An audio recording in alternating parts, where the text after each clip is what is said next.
অভিযান সংক্রান্ত ভুল বোঝাবুঝি থেকে গাজায় ১৫ চিকিৎসা কর্মীকে হত্যা করা হয়েছে বলে জানিয়েছে আইডিএফ। তাদের তদন্তে এই বিষয়টি উঠে এসেছে। তদন্তের সময় অসম্পূর্ণ এবং ভুল প্রতিবেদন দেওয়ার সঙ্গে জড়িত ইউনিটের ডেপুটি কমান্ডারকে বরখাস্ত করা হয়েছে। বান্ডেল থাকলে প্রতি সেনমানিতে টাকা বাঁচবে। বিকাশ সেনমানি বান্ডেল কিনে জিতুন প্রতি লেনদেনে। গাজায় গত ২৩ মার্চ ফিলিস্তিনি রেড ক্রিসেন্টের অ্যাম্বুলেন্স, জাতিসংঘের গাড়ি এবং ফায়ার সার্ভিসের একটি গাড়িবহরে হামলা চালায় ইসরায়েল। এতে নিহত হন জাতিসংঘের কর্মীসহ ১৫ জন। এ নিয়ে বিশ্বজুড়ে ওঠে সমালোচনার ঝড়।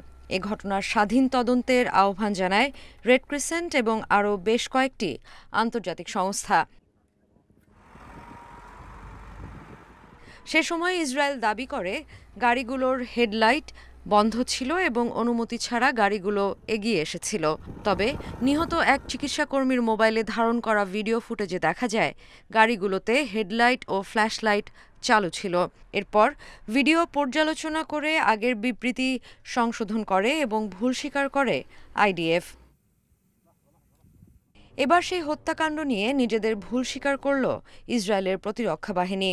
আইডিএফের দাবি, অভিযান সংক্রান্ত ভুল বোঝাবুঝি থেকেই এ ঘটনা ঘটেছে। সেনারা ভেবেছিল দ্রুতগতির গাড়িগুলো শত্রু বাহিনীর। তদন্তে এই ঘটনার বেশ কিছু ব্যর্থতার কথা উঠে এসেছে। তদন্তের সময় অসম্পূর্ণ এবং ভুল প্রতিবেদন দেওয়ার সঙ্গে জড়িত ইউনিটের ডেপুটি কমান্ডারকে বরখাস্ত করা হয়েছে।